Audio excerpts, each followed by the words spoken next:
Alors on est à Médoc, c'est l'occasion de retrouver les meilleurs golfeurs français pour un practice avec. Alors bien entendu, j'ai couru vers Martin Koubra pour lui dire écoute, tu vas nous raconter quel est le secret dans ce swing de golf qui a fait que pendant 15 jours en Afrique du Sud, vous l'avez tous suivi, il a dominé tout le monde de la tête et des pieds.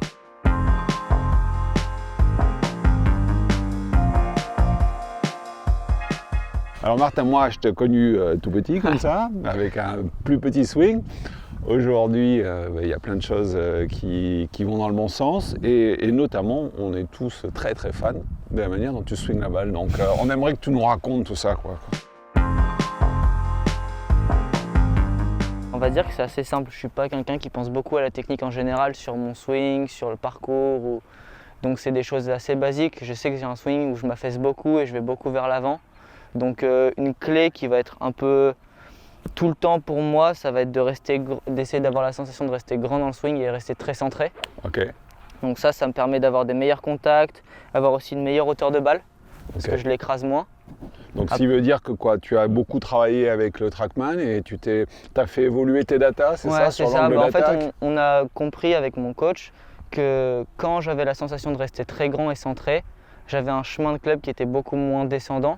Okay. Donc qui était plus plat et l'angle d'attaque un peu plus tangentiel, un peu plus plat et du coup ça me mettait des balles beaucoup plus hautes et beaucoup mieux strikées, parce qu'il y avait moins d'erreurs de profondeur dans le contact, etc. Là, ça intéresse tout le monde, rester centré, on a tous envie de ça, hein, et rester grand, donc il suffit que tu y penses pour que tu le fasses, ou tu as des petits mémos techniques? Non, déjà taper des balles dans le bunker, pour moi c'est très très important. Sortie longue de bunker? Ouais, sortie longue, donc des coups de fer du bunker, pour déjà bien la prendre, et avec la sensation de rester très grand et centré, parce que dès que j'avance et que je m'affaisse, de suite les contacts sont beaucoup moins bons. Et après c'est aussi beaucoup sur les sensations, sur des coups au ralenti, où j'essaie de faire des pleins swings avec très peu d'intensité, rester grand, rester centré, et après petit à petit mettre plus de vitesse et pour arriver au final à un plein coup, quoi.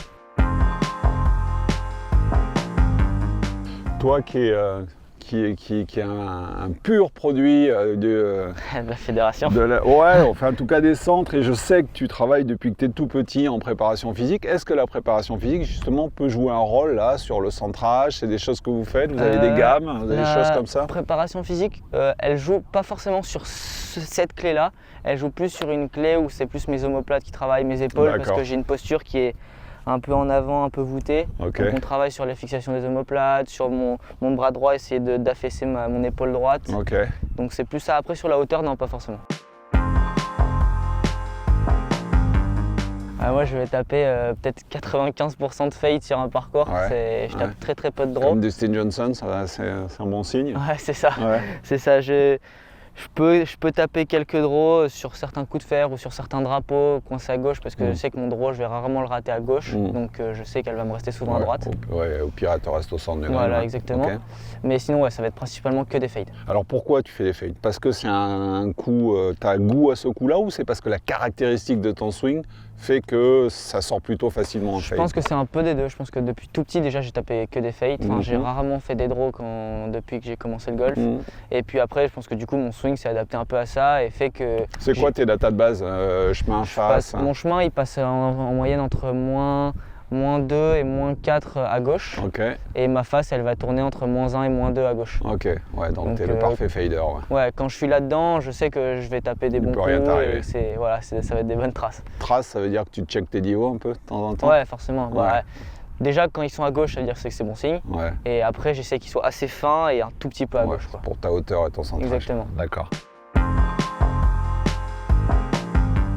Tous les joueurs qui sont passés dans Practice avec, ils ont en practice un exercice qui leur fait du bien, une espèce de refuge quand tu sens que tu perds un peu les pédales, et dire bon, allez, je refais cet exercice, je sais que ça me fait du bien. Alors toi, c'est quoi ton drills? Je pense que la basique, ça va être le ballon. Le ballon entre les bras, et pareil, parce que ça me permet de remettre un peu mon chemin dans le bon sens. C'est toujours avec l'idée de rester grand. Rester grand, quoi. Un ballon qui se gonfle facilement. Voilà. Très bien. Voilà. Je le mets entre les bras. Donc tu le connectes sur les avant-bras ici, ouais. C'est ça. Et là, j'essaie de swinger avec, justement avec toujours l'idée de rester grand et juste faire des bons swings comme ça. Ok.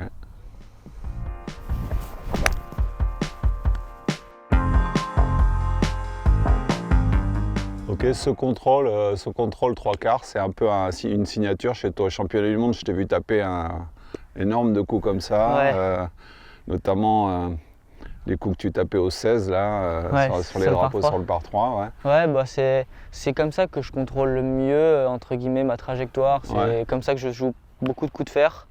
Faut que justement. C'est sorti naturellement ce finish court ou c'est quelque chose que tu cherches, tu tiens la carte? Non, franchement c'est assez naturel. C'est juste que on a travaillé justement parce qu'avant je le faisais un peu justement en tombant sur la balle et en avançant. Donc maintenant j'essaye d'avoir ce finish un peu court comme je veux, mais en rester grand et en la flushant pour la mettre quand même assez haute, quoi. Ouais. C'est quoi flusher une balle? C'est la prendre avec un body voe. Ah, c'est flush. Body, exactement. Ok. Alors ce qu'on aime bien toujours, pour finir, c'est de prendre un petit indice puissance. Alors, t'es pas le mec le plus grand, t'es costaud, mais t'es pas le mec le plus grand, et pourtant tu la tapes plutôt très fort. Alors c'est quoi ton truc puissance toi, au driving? Moi déjà c'est essayer de la prendre un peu en remontant pour lui enlever un peu de spin et pour gagner un peu en hauteur de balle justement en carry et qu'elle ait quand même un peu de roule. Et après, juste la taper forte. Ouais, c'est ça, c'est un état d'esprit, la taper forte. Ouais, je pense que, après, vu que j'étais souvent le plus petit, pas très costaud, etc., j'essayais de me déchausser déjà très petit pour combler le manque de distance. Donc, je pense que je l'ai appris un peu tout seul, quoi. Tu nous en montres une? Allez. Donc, pour la prendre en remontant, c'est posture, c'est ça? Ouais, organisation. C'est bonne posture et après, toujours l'idée de rester grand parce que c'est ça qui me permet d'être plus plat, quoi. Okay. Et puis se souvenir qu'il a été petit, qu'il a dû se déchausser, qu'il continue maintenant qu'il est grand. Allez.